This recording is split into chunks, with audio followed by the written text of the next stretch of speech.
नमस्कार, आप देख रहे हैं काल चक्र। मैं आपके साथ पूजा राठौर शर्मा और मेरे साथ हैं प्रश्न कुंडली विशेषज्ञ पंडित सुरेश पांडे जी। पंडित जी, आपका बहुत बहुत स्वागत है। धन्यवाद। सही विधि और सही दिशा में दीपक जलेगा तो जीवन से हर अंधेरा मिटेगा। देखिए काल चक्र। जी हाँ, आप और हम सभी अपने घरों में दीपक जलाते हैं, लेकिन आपके मन में दीपक जलाने से जुड़े बहुत से सवाल आए होंगे। दीपक जलाने का सही समय, सही दिशा और दीपक से जुड़ा पूरा वास्तु। आज काल चक्र में पंडित जी दीपक से जुड़े आपके हर कंफ्यूजन को दूर करने वाले हैं। साथ ही अलग अलग तरह के दीपक की भी हम चर्चा करेंगे। तो जाइएगा कहीं नहीं और बने रहिएगा काल चक्र के साथ। तो चलिए, आज हमने बहुत महत्वपूर्ण चर्चा का विषय ढूंढा है, दीपक। जी हाँ, तो सबसे पहले हमें दीपक से जुड़ी कुछ शास्त्रीय बातें जानना बेहद जरूरी है और साथ ही घर में घी या तेल का दीपक किस दिशा में जलाना चाहिए, इस बारे में चले जानते हैं पंडित जी से। पंडित जी बताइए, शास्त्रों में क्या महत्व दीपक का बताया गया है, और दूसरा ये किस दिशा में होना चाहिए, घी का होना चाहिए दीपक, तेल का होना चाहिए, क्या कहेंगे इसे लेकर? सनातन धर्म में कोई कर्मकांड हो, कोई अनुष्ठान हो, कोई यज्ञ हो, कोई पूजा हो, कोई ध्यान हो, कोई उपासना हो, बिना दीपक जलाए कुछ करने का विधान नहीं है। और पूजा की शुरुआत में ही पहले दीपक जला दिया जाता है। दीपक इसलिए नहीं जलाया जाता है कि वहां अंधेरा रहता है, उजाला हो जाए। दीपक इसलिए जलाया जाता है कि दीपक वहाँ की मौजूद नेगेटिव एनर्जी को सोखता है और सकारात्मक ऊर्जा को देता है। इसलिए पूजा पाठ यज्ञ अनुष्ठान में लगे लोगों को सकारात्मक ऊर्जा मिलती है और उनकी नकारात्मक ऊर्जा का दीपक शोषण करता है। इसलिए सनातन धर्म में छोटे से छोटे पूजा अनुष्ठान से लेकर के बड़े से बड़े अश्वमेध यज्ञ तक दीपक जलाने की प्रथम विधा है। और दीपक से प्रार्थना की जाती है कि भो दीपम देव रूपस्तुम कर्म साक्षी है विघ्नकृत यावत कर्म समाप्ति स्यात् तावत तुम सुस्थिरो भव। हे दीप देव, आप तब तक स्थिर रहें जब तक इस कर्म की समाप्ति न हो जाए जी। तो इस तरह की प्रार्थना भी की जाती है। ऐसा कहा जाता है कि अग्नि के सृष्टि में 3 रूप हैं। अंतरिक्ष में विद्युत के रूप में जो बादलों के बीच चमकती है, आकाश में सूर्य के रूप में, और पृथ्वी पर अग्नि के रूप में। संस्कृत की एक पंक्ति मुझे याद आती है, सूर्यांशम सभो दीपः, अर्थात दीपक की उत्पत्ति सूर्य के अंश से हुई है। दीपक के प्रकाश को इतना पवित्र माना गया है कि मांगलिक कार्यों से लेकर भगवान की आरती तक इसका प्रयोग अनिवार्य माना गया है। सबसे पहले मैं आपको बताना चाहूँगा कि घर में घी या तेल का दीपक किस दिशा में जलाना चाहिए। तो आप सोच लीजिएगा, अगर आप सनातनी हैं और पूजा करने बैठे हैं तो पूरब मुंह करके ही पूजा बैठेंगे पूजा में, और देवताओं का मुख पश्चिम दिशा में होगा। यही सात्विक पूजा का विधान है। तो घर में घी का दीपक पूजा स्थान में बाएं हाथ की तरफ जलाना चाहिए और तेल का दिया अपने दाहिने हाथ की तरफ जलाना चाहिए। अब आप पूरब मुंह करके बैठिएगा तो दक्षिण तरफ तेल का दिया जलेगा, उत्तर तरफ घी का दिया जलेगा। और ये दिए, घी का दिया देवी देवताओं को समर्पित होता है और तेल का दिया मनोकामना की पूर्ति और दोषों के निवारण के लिए जलाया जाता है। जीवन में किसी भी तरह का दुख हो तो घर की पश्चिम दिशा में दीपक जलाएं, लेकिन दीपक की लौ का मुख कभी भी पश्चिम दिशा की ओर ना रखें। पूजा स्थान में दीपक की बाती की लौ पश्चिम दिशा की ओर रखें। आर्थिक तंगी है तो घर में उत्तर की ओर दीपक जलाएं। दीपक की लौ को उत्तर दिशा की तरफ मोड़कर जलाएं। लंबी आयु और निरोगी काया के लिए पूरब दिशा में दीप जलाना चाहिए, लेकिन अगर आर्थिक तंगी है तो घर की दक्षिण दिशा की ओर दीपक भूल करके भी नहीं जलाना चाहिए। ना ही दक्षिण दिशा की ओर दीपक की लौ रखना चाहिए। और लगभग मुझे विश्वास है कि हर सनातन धर्मी को पता है कि दिए की लौ कभी दक्षिण दिशा में नहीं रखी जाती है। जय मां विंध्यवासिनी। तो देखा आपने किस तरह से पंडित जी ने बहुत अच्छे से समझाया कि सनातन में किस तरह से दीपक को कितनी महत्वता दी गई है। चलिए अब बात करते हैं गाय के घी के दीपक की।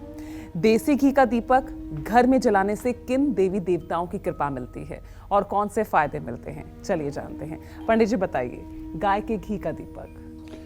देखिए, गाय के घी का दीपक, गाय के घी का दीपक का मतलब हुआ कि इसके जलाने से शुक्र ग्रह मजबूत होता है।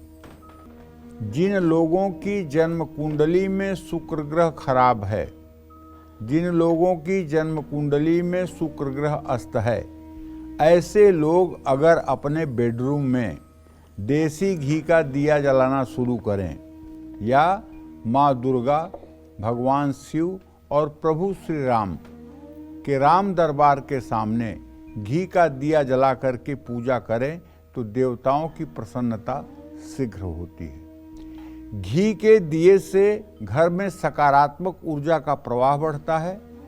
और जिन लोगों की जन्म कुंडली में शुक्र अच्छा नहीं है, शुक्र कन्या राशि में है, नीच राशि का है, अस्त है, पाप पीड़ित है, पापक ग्रहों से विद्ध है, शत्रुगृही है, तो उनको अपने घर में गाय के घी का दिया रोज जरूर सुबह शाम जलाना चाहिए।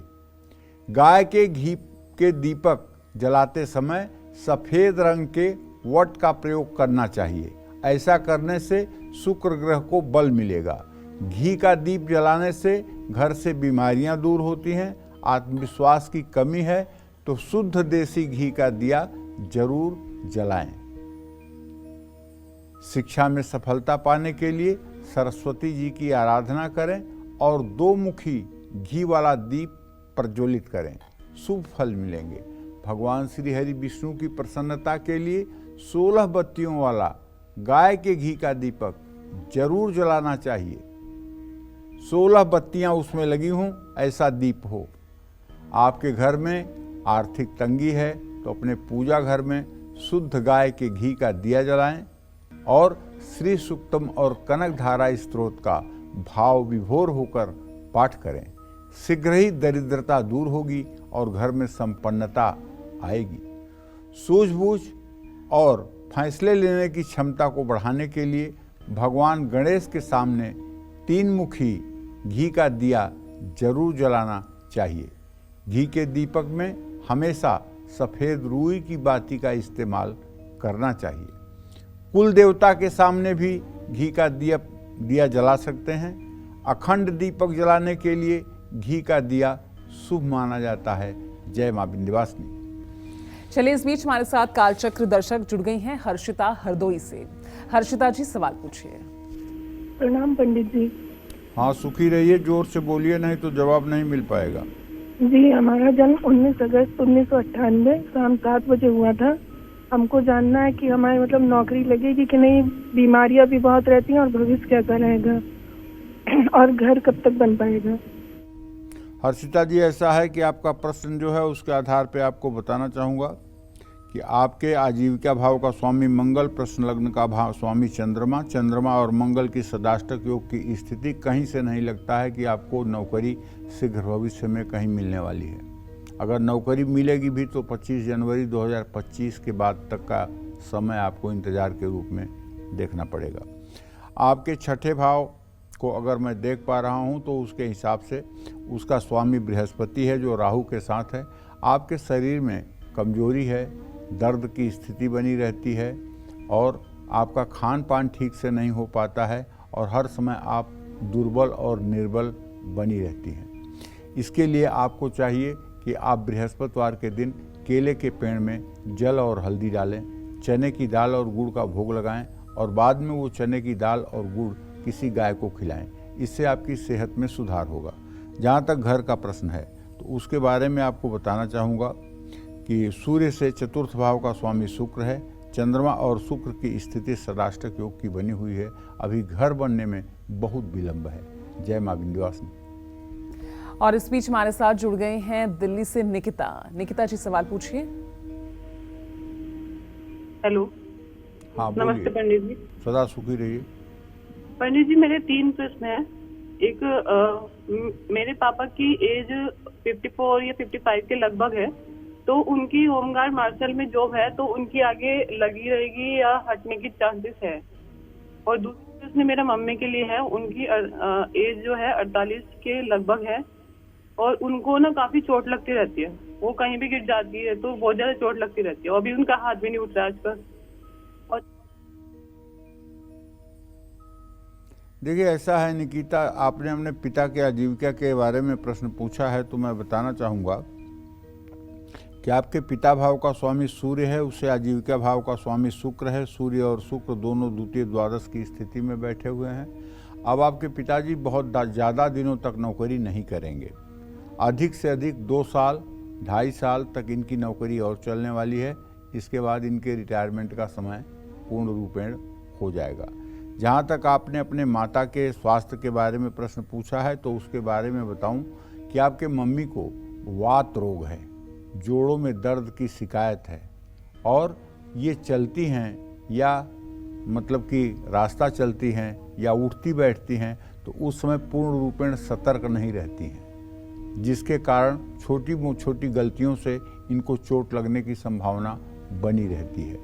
तो इनको रोज नमः शिवाय का जप करना चाहिए, और हर सोमवार को शिव मंदिर जाना चाहिए, जल दूध बेलपत्र चढ़ाना चाहिए, और ओम नमः शिवाय का जप तो इन्हें सुबह शाम जरूर करना चाहिए अगर ये स्वस्थ रहना चाहती हैं तो।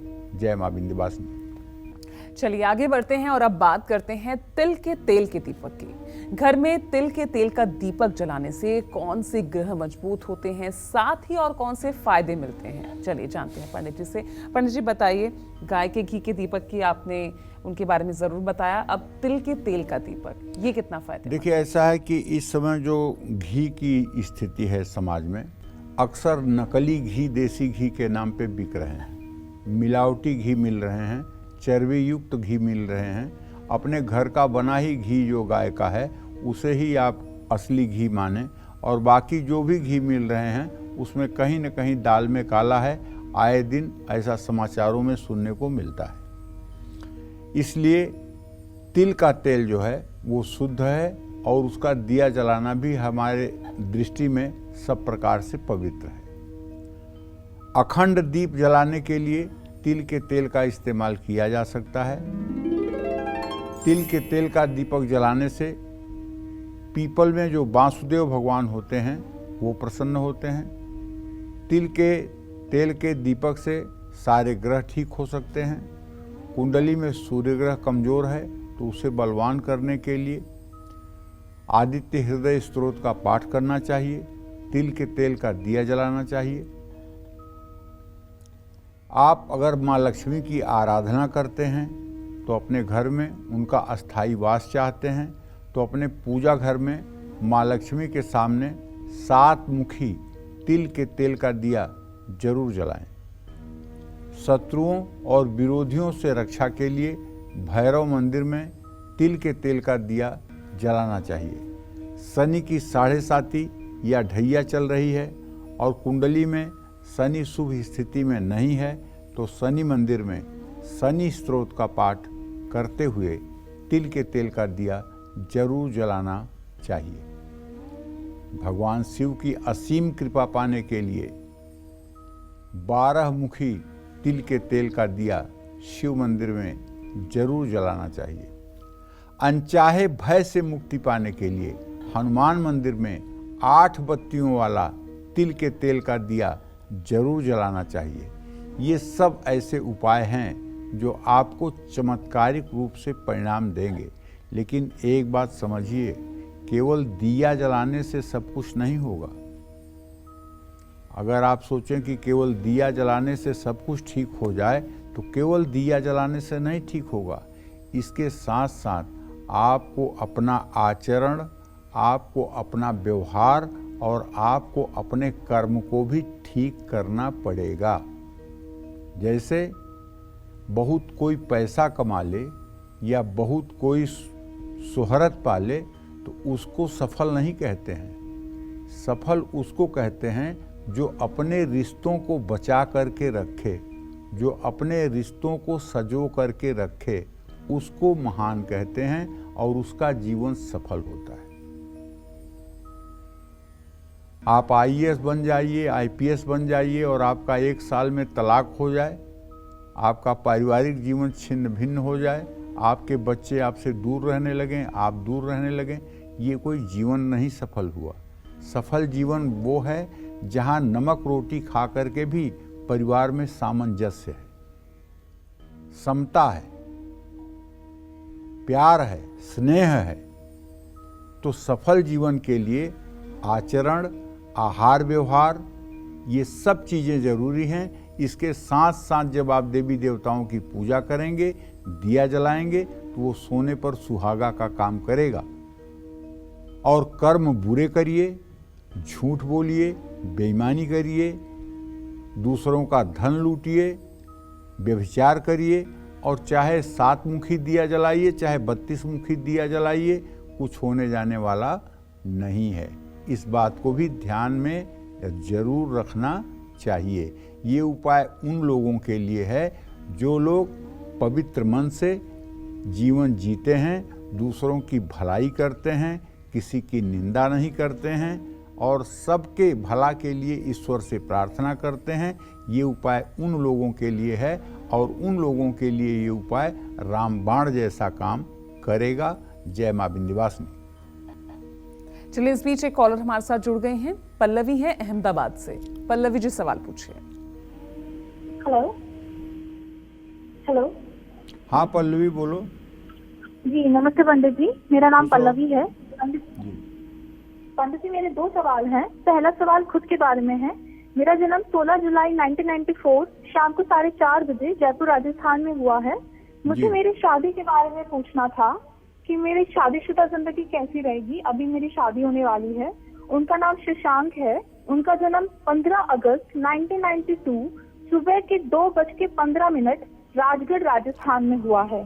तो मेरी शादीशुदा जिंदगी कैसी रहेगी वो पूछना था। और एक प्रश्न और था पंडित जी। मेरे 2 भाई हैं। उनमें जो छोटे भाई है उनकी पत्नी का नाम भावना है। तो वो है अभी 26 साल की, 27 साल की। तो उनके बारे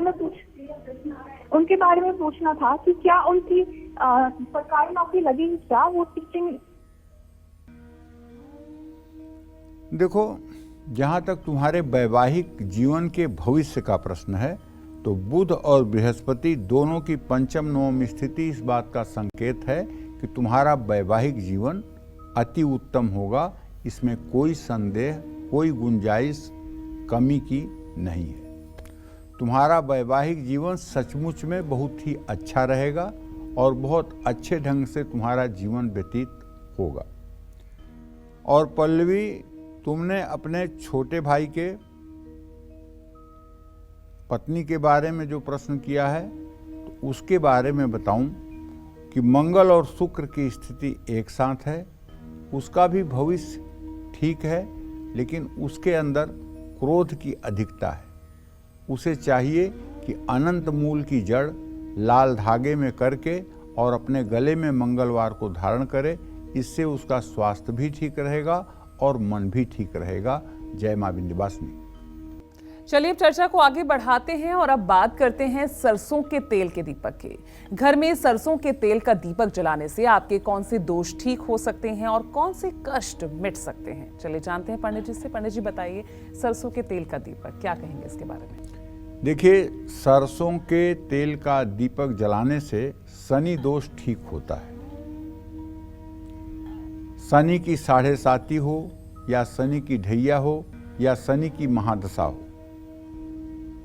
अगर इन अवसरों पर सरसों के तेल का दिया जलाया जाए तो निश्चित रूप से शुभ फल मिलते हैं। शनि देव के सामने सरसों के तेल का दीपक जलाने से शनि की कुदृष्टि ठीक हो जाती है।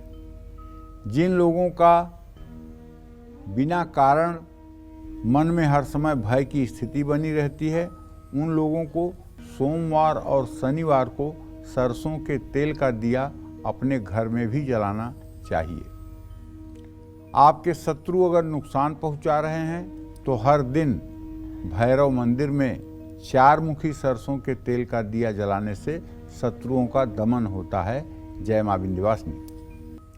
और देखिए, अगर कुंडली में कमजोर मंगल अशुभ फल दे रहा हो तो आपको घर में किस तेल का दीपक जलाना चाहिए, ये भी जानना बेहद जरूरी हो जाता है। तो पंडित जी बताइए, मैं जानना चाहूंगी, क्योंकि सरसों के तेल के दीपक के बारे में आपने बताया, लेकिन कुंडली में अगर मंगल कमजोर है तो कौन सा दीपक जलाना चाहिए? देखिए, मंगल ग्रह जो है ये साहस, शौर्य और पराक्रम का ग्रह है जी। भाई बहनों का कारक ग्रह है और अग्नि तत्व से प्रभावित है। इसलिए मंगल ग्रह के लिए चमेली के तेल का दिया, जो हनुमान जी को भी बहुत प्रिय है, ऐसे में अगर कुंडली में मंगल कमजोर है और अशुभ फल दे रहा है तो अपने घर में चमेली के तेल का दिया जलाएं। हनुमान जी की कृपा पाने के लिए चमेली के तेल में हल्का सा सिंदूर मिलाकर बजरंग बली का श्रृंगार करें। चमेली के तेल का दीप मंगलवार और शनिवार को जलाया जा सकता है। चमेली का तेल मंगल और शुक्र से संबंध रखता है।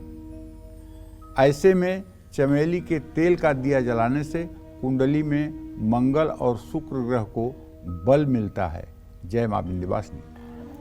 चलिए, इस बीच हमारे साथ कालचक्र दर्शक जुड़ गए हैं। राम भजन हैं जौनपुर से। राम भजन जी, सवाल पूछिए। हाँ, मेरी एक बिटिया है मनीषा साहू, PhD कर रही है BHU बनारस से। उसका क्या भविष्य आगे या कब शादी होगी?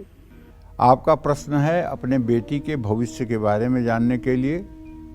तो राम भजन जी, आपके पुत्री भाव का स्वामी शनि है और उससे द्वितीय सप्तम के स्वामी क्रमशः बुध और बृहस्पति हैं, जिनका बुध और सूर्य हैं, जिनका क्रमशः चतुर्थ दशम दृष्टि से मेलापक हो रहा है। आपके बेटी की शिक्षा भी अच्छी रहेगी और वो अपने जीवन में सफलता भी प्राप्त करेगी। वो जो भी टारगेट बनाएगी, जो भी लक्ष्य बनाएगी, उस लक्ष्य को प्राप्त करेगी। पढ़ने लिखने में बहुत अच्छी है और सारे संस्कार उसके अंदर बहुत अच्छे हैं। किसी तरह का दुराग्रह या किसी तरह के बुरे विचार इसके अंदर नहीं है, इसलिए इसका भविष्य भी उत्तम रहेगा, इसमें कोई संदेह नहीं है। जय मां विंध्यवासिनी। घर में दीपक जलाने से पहले आपको किन बातों और किन दिशाओं का ध्यान रखना चाहिए? दीपक से जुड़े हर कंफ्यूजन को आज दूर करने का दिन है, क्योंकि आज हम इसी को लेकर चर्चा कर रहे हैं। तो अपनी इसी खास चर्चा को आगे बढ़ाते हुए अब बात कर लेते हैं राहु और केतु ग्रह की। जी हाँ, कुंडली में इन क्रूर ग्रहों को अगर आपकी जिंदगी में कहीं ना कहीं इसका नकारात्मक असर पड़ रहा है तो आपको अपने घर में किस तेल का दीपक किस विधि के साथ जलाना चाहिए? चलिए, अब इस सवाल का हम जवाब पंडित जी से जानेंगे।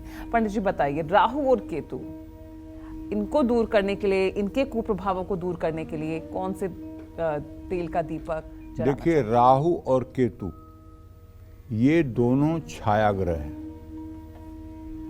ये जिस ग्रह के स्थान में बैठते हैं उसके अनुरूप ये फल करते हैं।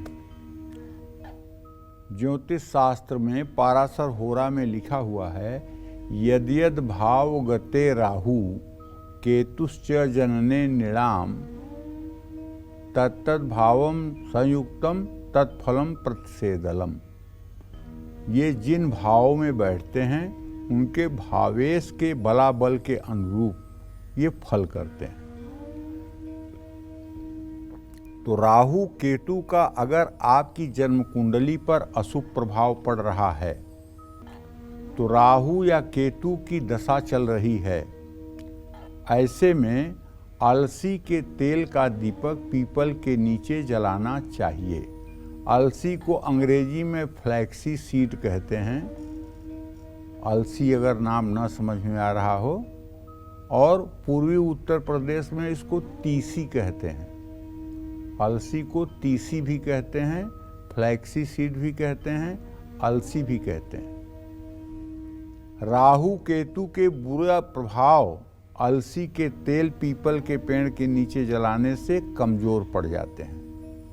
और राहु केतु की शांति के लिए लगातार 42 दिनों तक यह उपाय करना चाहिए। अगर पीपल के नीचे ये दिया नहीं जला पा रहे हैं किसी कारण से, तो अपने घर में सुबह शाम 42 दिनों तक अलसी के तेल का दिया जलाना चाहिए। दीपावली के दिन दरिद्रता का दमन करने के लिए घर में एक अलसी के तेल का दिया जरूर जलाना चाहिए। जय मां विंध्यवासिनी। आगे बढ़ते हैं। और अगर कुंडली में मंगल ग्रह खराब होकर बुरा फल डाल रहा हो, संकट और अनहोनी आपके साथ घट रही हो, तो ऐसे में आपको घर में किस तेल का दीपक जलाना चाहिए? चलिए इसका भी जवाब पंडित जी से जान लेते हैं। पंडित जी बताइए, मंगल ग्रह के कारण कोई अनहोनी या बुरा प्रभाव कुंडली में पड़ रहा है, क्या करें? देखिए, मंगल जब खराब होगा ना, जब मंगल मार्केश होगा, तो विद्युत से, आग से, विस्फोट से, दुर्घटना से, मृत्यु तक का भय देता है। और मंगल अगर नीच राशि का होगा तो साहस की कमी देगा, आदमी डरपोक हो जाएगा, लिफ्ट बंद हो जाएगी, अगर रास्ते में कांपने लगेगा। मेट्रो में चढ़ा है, मेट्रो का गेट बंद है और मेट्रो कहीं बीच में खड़ी हो गई तो उसकी घबराहट बढ़ जाएगी। तो जिन लोगों की कुंडली में मंगल ग्रह बहुत कमजोर है, खराब है, ऐसे लोगों को बार बार चोट भी लगती है। ऐसे लोगों के साथ छोटी बड़ी दुर्घटनाएं होती रहती हैं। ऐसे में घर में नीम के तेल का दिया जरूर जलाना चाहिए। नीम के तेल के साथ अगर महुए का भी तेल मिला लिया जाए और पूजा घर में दीप उसका जलाया जाए, तो निश्चित रूप से कुल देवता का आशीर्वाद प्राप्त होता है। घर में नीम के तेल का दीपक जलाने से धन की वृद्धि होती है और विरोधी अगर नुकसान पहुंचा रहे हैं तो नुकसान नहीं पहुंचाएंगे।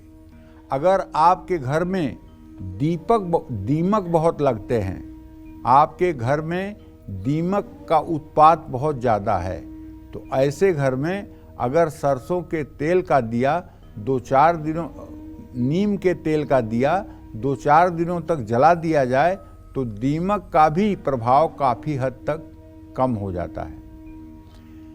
ये नीम का तेल एक ऐसा तेल है कि जब किसी जानवर को घाव हो जाता है और उसमें कीड़े पड़ जाते हैं, तब अगर वहाँ पे ये नीम का तेल प्रयोग कर दिया जाता है तो सारे कीड़े मर जाते हैं। ये ऐसा तेल है और इस तेल का दिया जलाने से वायुमंडल में जो हानिकारक जीवाणु हैं वो नष्ट हो जाते हैं। तो इसलिए नीम के तेल का दिया समय समय पर जलाते रहना चाहिए। जय मां विंध्यवासिनी। चलिए, इस बीच हमारे साथ एक कालचक्र दर्शक जुड़ गई हैं। नम्रता है दिल्ली से। नम्रता जी, सवाल पूछिए। हेलो, प्रणाम पंडित जी। हाँ, सदा सुखी रहो। पंडित जी, मेरा पहला प्रश्न अपने लिए है। नम्रता नाम है मेरा, पूरा नाम नम्रता भारती है। 30 जून 1990 मेरी डेट ऑफ बर्थ है, पर मुझे मेरे मायके में भारती के नाम से और ससुराल में नम्रता के नाम से बुलाया जाता है। तो मैं अपनी राशि किस नाम के अकॉर्डिंग देखूं? वैसे मेरी कुंडली की राशि मीन राशि बनती है। कौन राशि तो मुझे बनती समझ है? नहीं मीन राशि। तो मीन राशि से अपनी राशि देखा करो, इसमें पूछने की क्या बात? शुक्रिया पंडित जी। और मेरा दूसरा सवाल अपने पति के लिए है। उनकी डेट ऑफ बर्थ 3 जून 1988 है। उनका नाम नितिन शर्मा है और हम दोनों मिलकर एक बिजनेस करना चाहते हैं। वो अभी फिलहाल तो जॉब कर रहे हैं, तो हम किस बिजनेस को शुरू करें जो हमारा अच्छा बिजनेस चल पाए? और तीसरा सवाल मुझे मेरी बेटी के लिए है। 30 जून 2018 उसका डेट ऑफ बर्थ है। उसका भविष्य कैसा रहेगा? चलो, तुम्हारे पति के व्यवसाय के बारे में बता देते हैं। तुम्हारे पति को टूर ट्रेवल्स, हॉस्पिटलिटी, ट्रांसपोर्ट और धार्मिक वस्तुओं से रिलेटेड व्यवसाय सूट करेगा। जहाँ तक तुम्हारे बच्चे का सवाल है तो एकदम निश्चिंत रहो, तुम्हारा बच्चा पूर्ण रूपेण हेल्दी वेल्दी रहेगा। तुम्हारी बेटी अच्छी पढ़ाई करेगी, स्वस्थ रहेगी, कोई चिंता की बात नहीं है। जय मां विंध्यवासिनी। चलिए अब आगे बढ़ते हैं और अब बात कर लेते हैं जैतून के तेल की। जैतून के तेल का दीपक घर में जलाने से आखिर किस ग्रह की शांति होती है और किस देवता की कृपा मिलती है, चलिए जानते हैं। बताइए पंडित जी, जैतून का तेल सबसे महंगा वाला तेल है ये। कुंडली में अगर केतु कमजोर है और शुक्र ग्रह शुभ फल नहीं दे रहा है, जिन लोगों के पुरुषों के स्पर्म काउंट 0 हैं या जिन महिलाओं के अंडे ठीक से नहीं निकलते हैं, गर्भधारण में परेशानी हो रही है, ऐसे महिला और पुरुषों को चाहिए कि अपने पूजा स्थान में नित्य जैतून के तेल का दिया जलाएं। इसका इफेक्ट ये होगा कि आपका शुक्र ग्रह मजबूत होगा और आपके गर्भधारण की क्षमता बढ़ेगी। जैतून के तेल का दिया निश्चित रूप से आपके अंदर एक सकारात्मक परिवर्तन लाएगा। जैतून के तेल का दीपक जलाने से भगवान गणेश की अपार कृपा मिलती है और केतु ग्रह की शांति होती है। लेकिन ये देसी घी से भी महंगा है जैतून का तेल। वृषभ राशि वाले अगर हर रोज जैतून के तेल का दिया जलाते हैं तो उनका भाग्योदय निश्चित रूप से सदा सर्वदा बना रहता है। जय मां विंध्यवासिनी। और इस बीच हमारे साथ एक और काल चक्र दर्शक जुड़ गई हैं। सुनीता है अंबाला से। सुनीता जी, सवाल पूछिए। हेलो हेलो पंडित जी नमस्कार। मैं उनकी बेटी बोल रही हूँ। मेरा नाम हरमन है और मेरी डेट ऑफ बर्थ 21 जून 2004 है। मैं बीएससी नर्सिंग की तैयारी कर रही हूँ। मेरा सरकारी कॉलेज में एडमिशन हो जाएगा या नहीं, और मेरे भविष्य के बारे में बताइएगा पंडित जी। हरमन, तुम्हारे पंचम भाव का स्वामी मंगल है जो चंद्रमा से इस समय षडाष्टक योग में है। अभी बहुत मेहनत करना पड़ेगा। अगर बीएससी नर्सिंग के लिए तुम सरकारी कॉलेज चाहती हो तो तैयारी के लिए आपको मेहनत करना पड़ेगा। अभी आपकी मेहनत पर्याप्त नहीं है। मेहनत करिए तो सफलता आपको मिलेगी, इसमें कोई दो राय नहीं है। जय मां विंध्यवासिनी। चलिए आगे बढ़ते हैं, चर्चा को आगे बढ़ाते हैं और अब जानते हैं कि किस्मत का साथ पाने के लिए और जीवन साथी की अच्छी सेहत और लंबी आयु के लिए घर में किस तेल का दीपक जलाना चाहिए। पंडित जी बताइए, अच्छा स्वास्थ्य रहे, अच्छा जीवन साथी मिले, तरक्की मिले, कौन सा तेल का दीपक? वैसे तो कहते हैं, सुनहु भरत भावी प्रबल, बिलखि कहूँ मुनिनाथ, हानि लाभ जीवन मरण, जस अपजस विधि हाथ। विधाता के हाथ में 6 चीजें हैं। पूजा, हानि लाभ, जीवन मरण, जस और अपजस, ये विधाता के हाथ।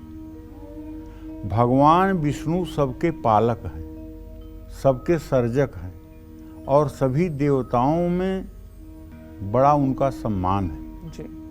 लेकिन वो भी विवश हैं। अगर वो स्वतंत्र होते तो पूजा बताओ, मछली का रूप वो क्यों धारण करते?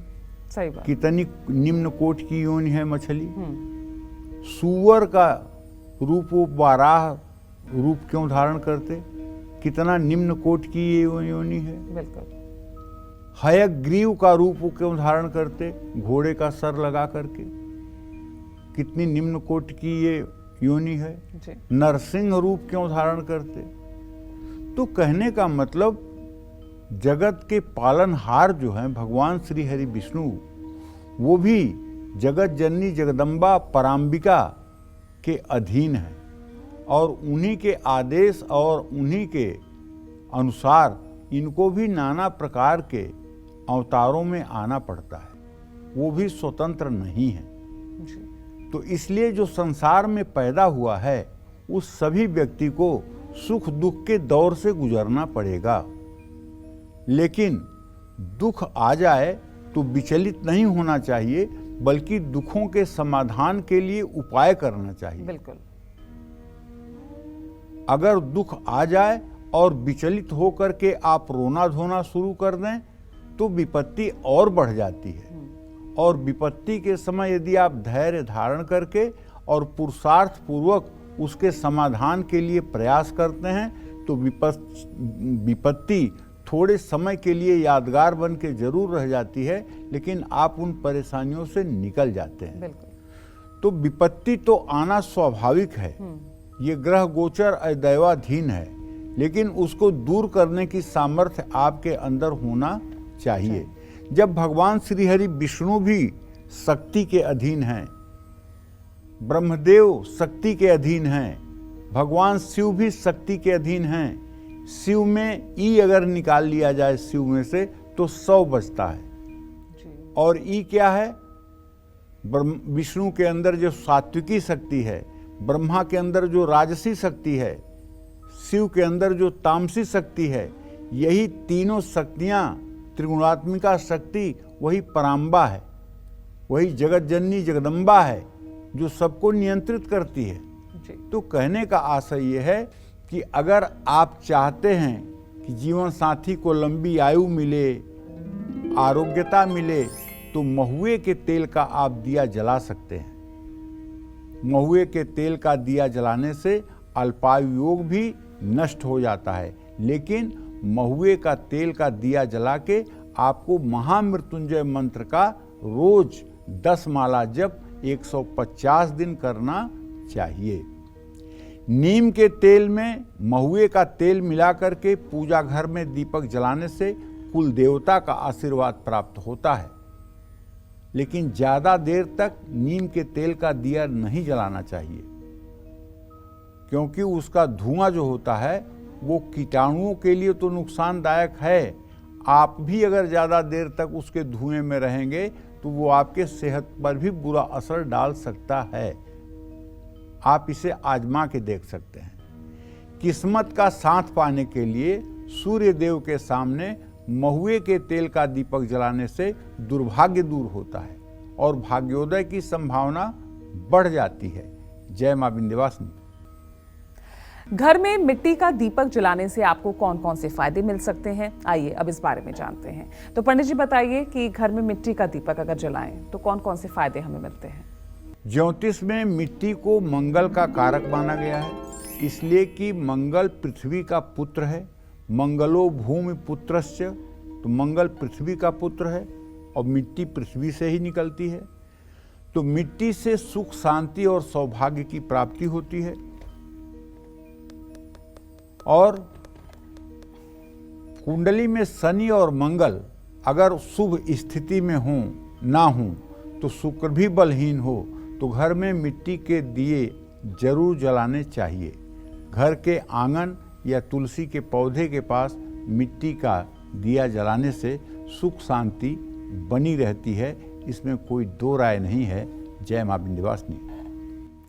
चलिए अब जानते हैं देसी गाय के गोबर से बने दीपक को जलाने से कौन से दोष और मुश्किलें दूर होती हैं। जानते हैं पंडित जी से। पंडित जी बताइए। देखिए, अभी तक तो हम तेल की बात कर रहे थे, बिल्कुल। अब हम दिए की बात कर रहे हैं। अभी तो हमने मिट्टी के दिए की बात की, अब हम गाय के गोबर की दिए की बात कर रहे हैं। गाय का सूखा गोबर लेकर के उसको दिए के आकार का बना करके, ठीक है, देसी गाय हो जी, ठीक है, ये जर्सी गाय नहीं है, जर्सी गाय नहीं। जर्सी गाय को हमारे सनातन धर्म में उतना पवित्र नहीं मानते हैं जितना देसी गाय को पवित्र मानते हैं। ठीक। तो देसी गाय के गोबर से बने दीपक को जलाने से स्वास्थ्य संबंधी दिक्कतों में आराम मिलता है, इससे वातावरण शुद्ध होता है। गाय के गोबर का दीपक गृह कलेश और वास्तु दोष से भी मुक्ति दिला सकता है।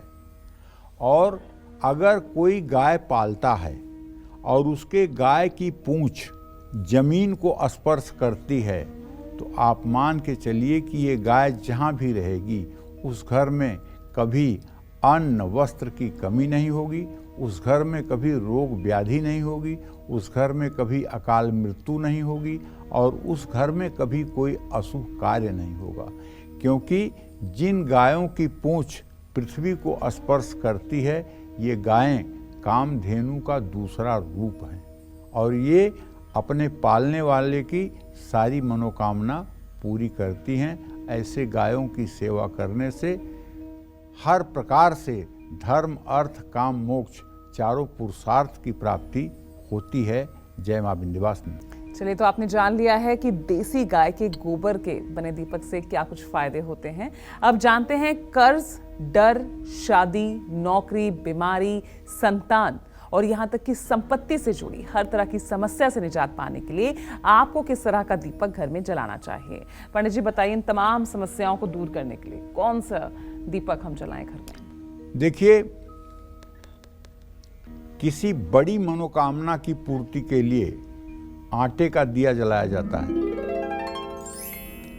आटे का दिया पवित्र और शुद्ध माना जाता है।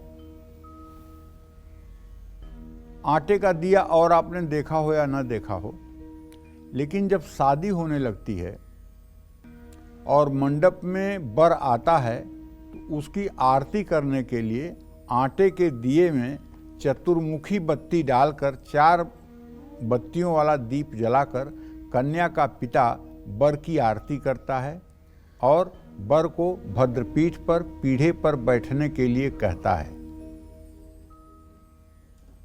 आटे का दीपक जलाने से कर्ज से मुक्ति मिलती है, भय से मुक्ति मिलती है, विवाह में देरी हो रही है, नौकरी, बीमारी, संतान, संपत्ति, क्लेश, कानूनी मामलों जैसी समस्याओं से और आर्थिक संकट से मुक्ति मिलती है।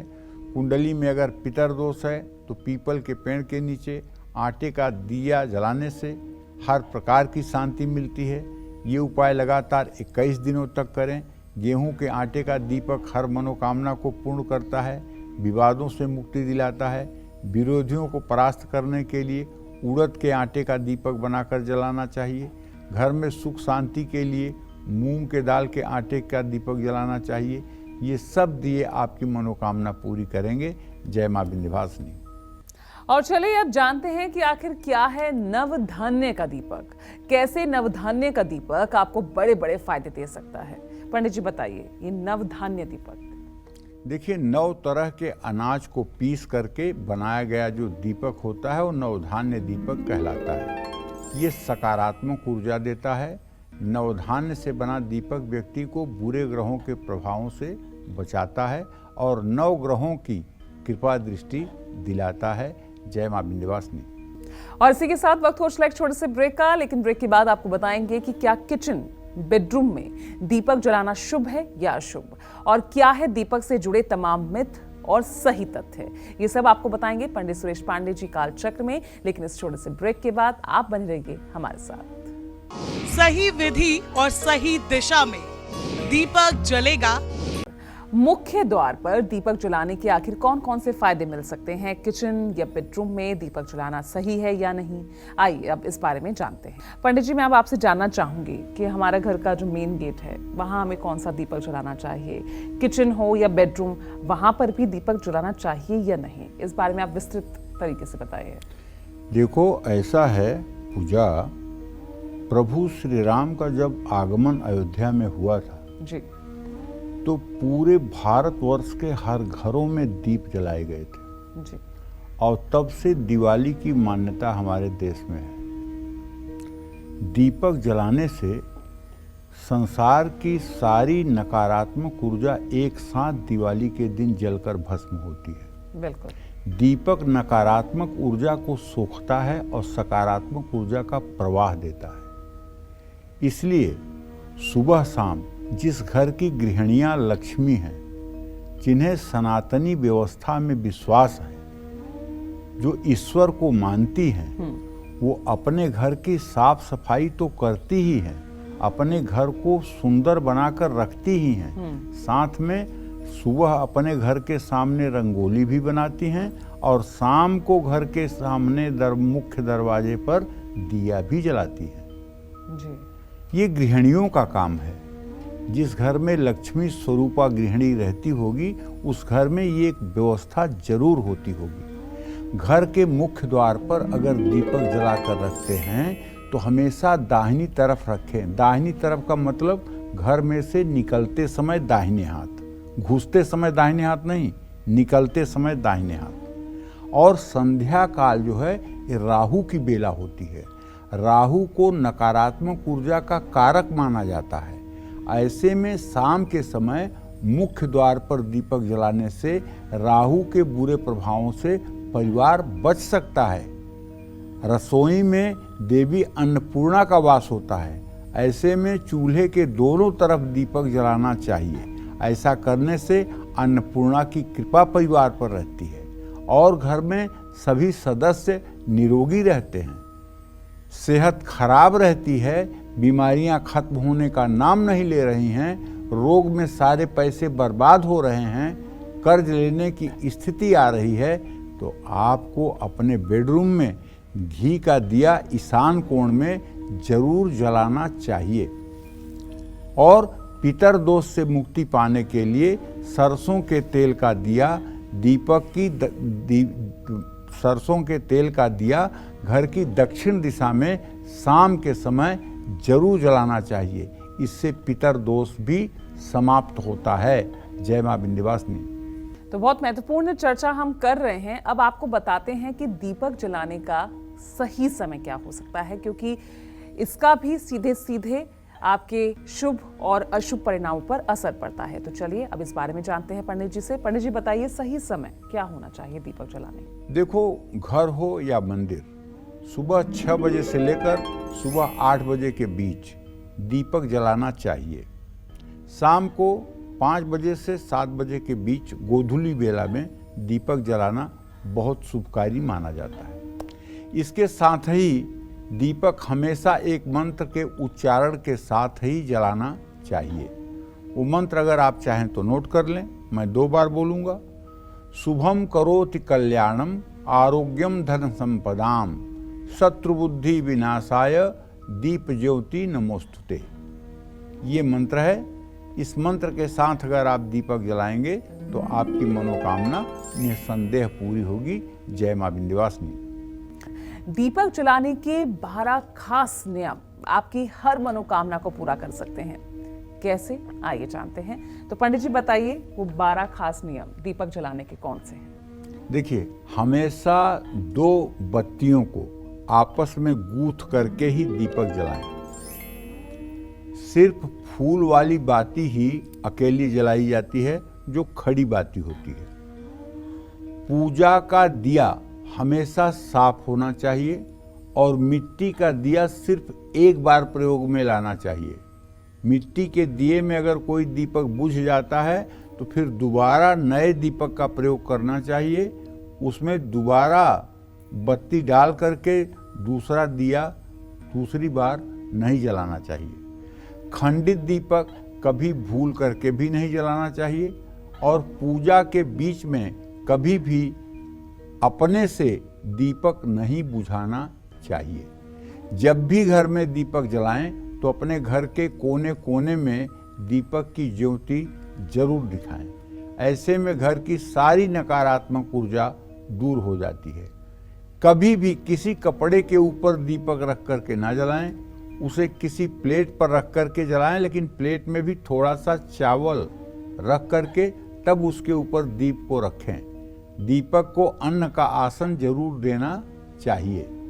दीपक को कभी भी फूंक मार करके भूल करके भी ना बुझाएं। घर में दीपक जल रहा है तो घर में ताला लगा करके घर के बाहर न जाएं। दीपक जलाने के बाद उसके पास फूल और पानी, ये 2 चीजें जरूर रखें, इससे शुभता बढ़ती है।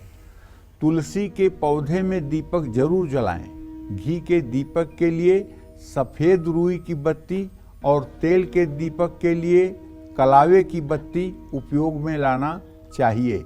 जय मां विंध्यवासिनी। तो चलिए, आपने जान लिए हैं वो 12 नियम दीपक जलाने के। तो आज की महत्वपूर्ण चर्चा आज पंडित जी ने की है। तो पंडित जी बहुत बहुत शुक्रिया इतनी महत्वपूर्ण जानकारी दर्शकों को देने के लिए। और हमें भी उम्मीद है कि आपको आज का ये विषय बेहद पसंद आया होगा और कल फिर एक नए विषय और आपकी परेशानियों को दूर करने के लिए ढेरों उपाय लेकर आएंगे हम पंडित सुरेश पांडे जी के साथ। तब तक के लिए कालचक्र की पूरी टीम को इजाजत दीजिएगा। नमस्कार।